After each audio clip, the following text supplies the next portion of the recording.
प्रेम से बोले उमापति महादेव की जय, आदि शक्ति मैया भवानी की जय, श्री गणेश भगवान की जय, सियावर रामचंद्र की जय, पवन सुत हनुमान की जय। हर हर महादेव।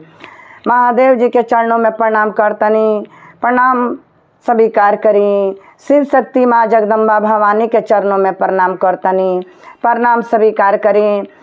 जितना गुरु यूट्यूब चैनल से जुड़ल भैया दीदी वीडियो के देख रहा बानी, सबके चरणों में प्रणाम करतनी, प्रणाम स्वीकार करी। आई देखी भैया दीदी, सावन महीना के तुलसी माँ के पेड़ लगावे खातिर रहस्य से लेके आइल बानी। कैसे भाव बा शिव कथा बहुत सुंदर लेके आइल बानी। कथा के पूरा सुनल जाई, अधूरा ना सुनल जाई। आ भैया दीदी भगा के ना सुनल जाई, भगा के सुनला से दोष लागेला। तो चली कौना भाव में शिव कथा बा। देखी भैया दीदी, सावन के महीना में जे दीदी के घर में तुलसी माँ के पेड़ नहीं खी, तो भैया दीदी प्रयास करें जे सावन महीना बहुत सुंदर हरियाली होला, सुहावन होला। अपना मन के बड़ा सुंदर एकता में रंगे के चाहल जाला। कैसे कोई दीदी कहीं ने जे हमरा हरिहर साड़ी नहीं खे, कोई दीदी कहीं ना हमरा हरिहर चूड़ी नहीं खे, कोई दीदी कहीं न जे हरियर साड़ी या चूड़ी काहे पहनल जाई, ओ कलर के नेल पॉलिश चाहिए, बिंदी चाहिए।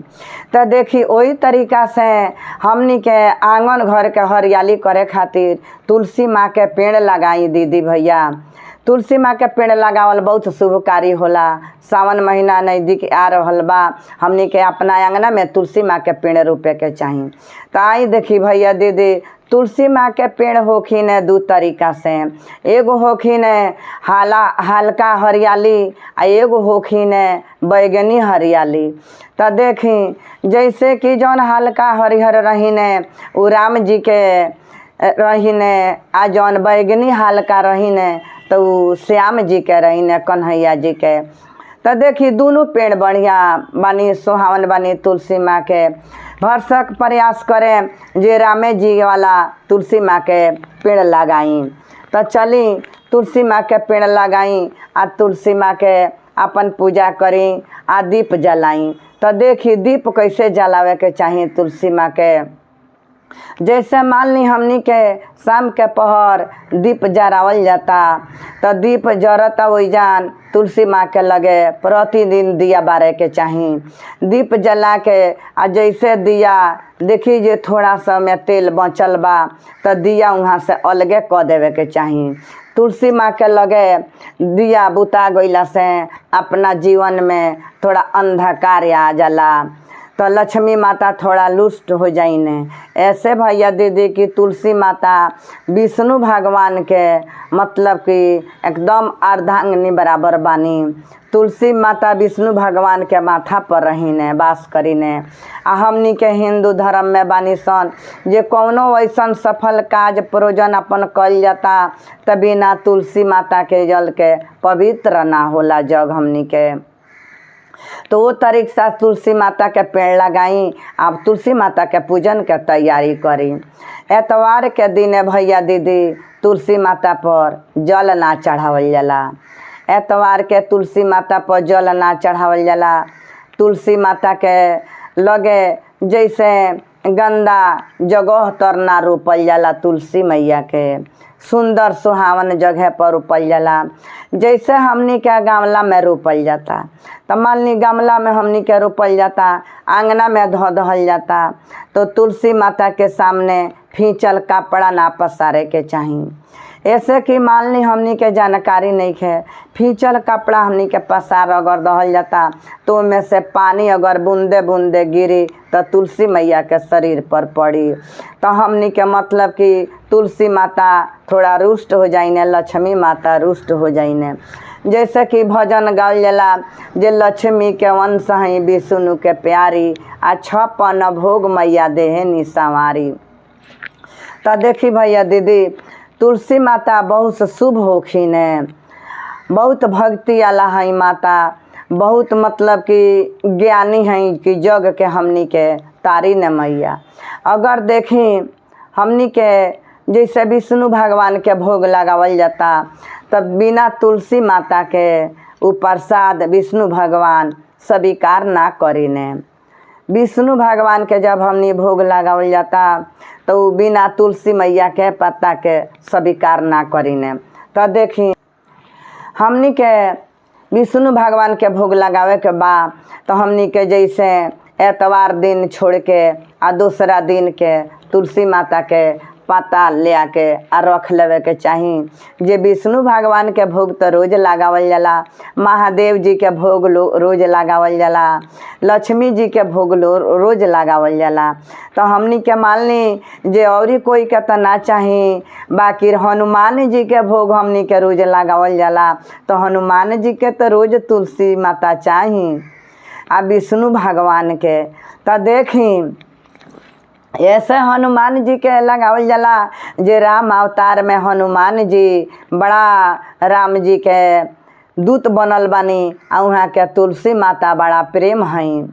तो वही से हनुमान जी के भैया दीदी हमनी के तुलसी माता के पाता के थोड़ा सा वो में भोग में प्रसाद चढ़ावल जाला तो में डाले के चाही। तो देखिए एतवार के दिन हमनी के नहीं खेतूरे के तुलसी माता के पाता, एतवार के नहीं खेतूरे के।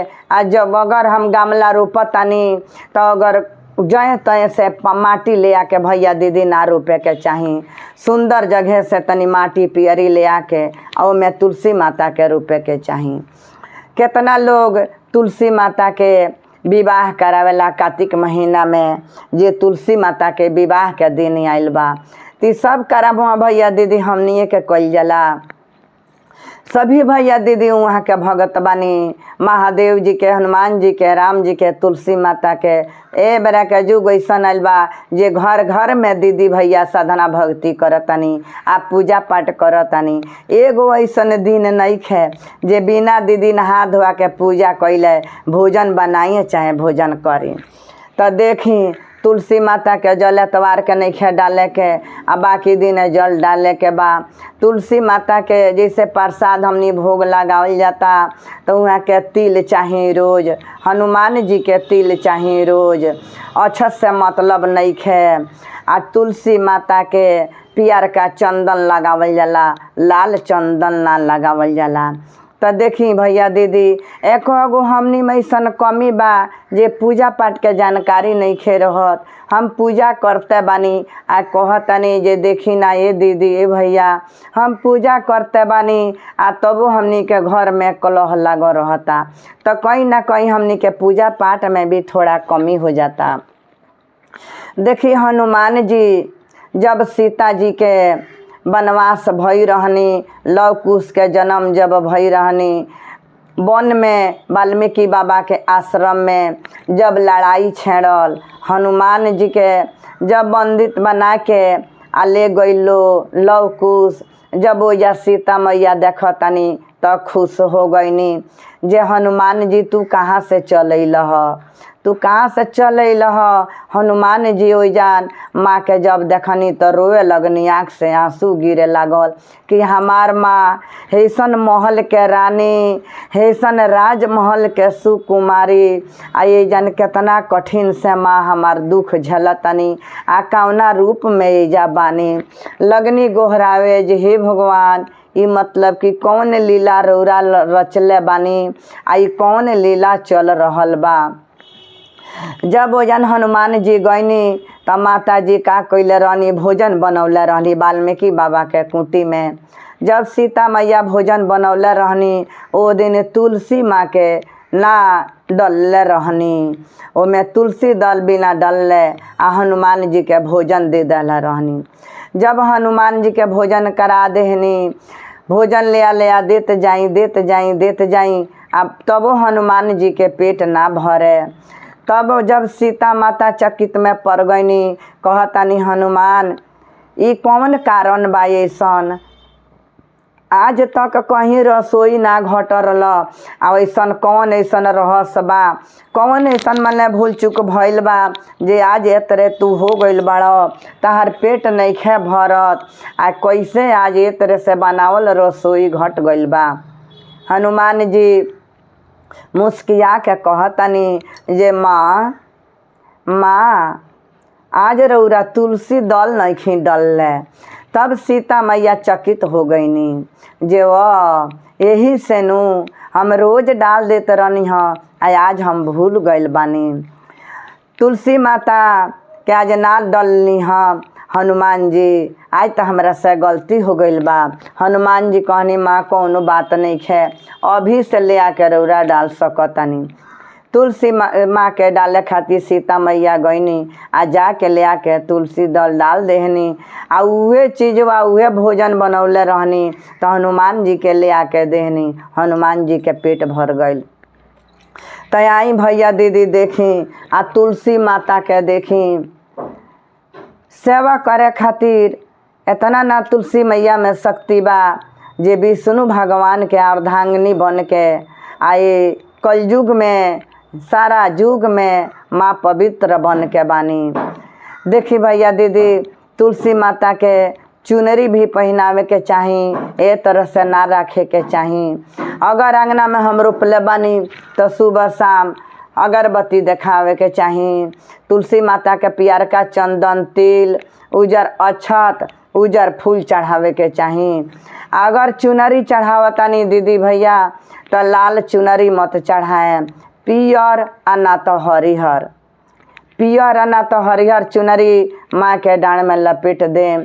आ जब तुलसी माता देखी, जब तुलसी माता हरियाली अंगना में जंग जंग होखी ने वो तरह हमनी के जीवन हरियाली होला। अगर देखी जे तुलसी माता मतलब कि जब जैसे हमनी के शरीर पुरानिया हो जाता तो हमनी के यहाँ से जोनी बदल जाता, शरीर थक जाता। वही तरह से तुलसी मैया के पेड़ जब बड़ा होते होते बहुत बड़ा हो जाइने तो वहाँ के बुढ़ापा हो जाला, अंगना में से सूख जाइने। जब देखी जे वो सूखतानी तो जा दोसर तुलसी माँ के पौधा ले आके वही गमला में रौरा लगा दी। देखी भैया दीदी तुलसी माता कितना सुंदर सुहावन बानी, उहाँ के बगल में झाड़ू ना धरे के चाही। जैसे हमनी दीदी बानी हमनी के अंदाज नहीं के झाड़ू लगावतानी तो तुलसी माता के गमला के लगे झाड़ू धो देतानी, झाड़ू ना धरे के चाही। जैसे मंदिर के बाहर हमनी रखले बानी तुलसी माता के गमला, अगर मंदिर में हमनी के पूजा करे जातानी सन तो सामने चप्पल निकाल के धो के जातानी सन तो जा चप्पल ना धरे के चाही। अगर तो मंदिर में हमनी के पूजा करे जातानी महादेव जी के चाहे देवी माई के दुर्गा माई के हमनी के ही अगर याद नहीं है जे जन तुलसी मैया के गमला बा ते जन हम चप्पल ना धरी। तो ये कथा सुन के अपन ज्ञान करी। हम सभी भैया दीदी के जीवन धन बनावे खातिर अपन अंधकार से जीवन बाहर होके खातिर हम ही बहुत सुंदर तुलसी मैया के कथा लेके आइल बानी। भैया दीदी कथा के पूरा सुने। देखी तुलसी माता के तिल बता दिले बानी चढ़ावे के, उजर फूल पियर फूल लाल फूल ना चढ़ावे के चाहे तुलसी मैया के। आ ओजन केरा विष्णु भगवान के जैसे बृहस्पति भगवान के वास होला, केरा के पेड़ में विष्णु भगवान वास करी ने केरा के पेड़ तर, तो तुलसी माता के गमला के पास केरा एगो गमला में लगा देवे के चाही। एक गमला में केरा लगावला से तुलसी माता बड़ा खुश रहीने, बड़ा प्रसन्न रहीने, विष्णु भगवान भी बड़ा प्रसन्न रहीने। ई सारा सुहागन स्त्री के करे के चाही, कुंवारी कन्या लोग के करे के चाही। ई सब हमनी के भक्ति काहे ला कइला भैया दीदी अपना परिवार के खुश रहे खातिर। लेकिन कुछ ना कुछ हमनी के वो जोनी में कौनो ऐसन हमनी से भूल चूक भइल बा जे कोई दीदी फोन करी ने कही ने जे दीदी हम इतना पूजा पाठ करतानी तबो हमार दुख नहीं खे हो रात। तो सीता मैया कितना भक्ति साधना कैले रहनी जे वाल्मीकि बाबा के कुटी में अपन दिन ओरवावत रहनी लव कुश के लेके। तो उहे देख के दीदी भैया अपना मन में तसल्ली करे के बा कि कहीं ना कहीं हमो जन्म में हमरा से खूंट भइल बा, त्रुटि भइल बा, वो से हम ए जन्म में दुख काटतानी। लाख दुख काटी बाकी भक्ति ना छोड़ी, अपन राह पकड़ ले रही। महादेव कहीं ने, श्री राम जी कहीं ने जे अपन कर्म करत चल, अपन कर्म करत चल, अगल बगल में हम खड़ा बानी, सब नैया पार लग जाई। जैसे राम जी के, श्री राम जी के नैया पार लग गई, सीता माता लंका से घरे चलैनी, ओ तरह से हमनियों के भगवान जरूर पार लगाएम। चली भैया दीदी अपन बानी के रखतनी, अपन प्यार दुलार के बनौले रहें, अधूरा ना सुने भैया दीदी। बड़ा मेहनत से वीडियो बनावल जाला, बड़ी आस लगा के बनावल जाला, एमे कोनो खर्चा लागे वाला नहीं है। तो अपन प्यार दुलार के बनाई, नया बानी तो लाइक सब्सक्राइब शेयर जरूर करें। हर हर महादेव, हर हर महादेव। जय श्री राम, जय श्री राम, जय श्री राम।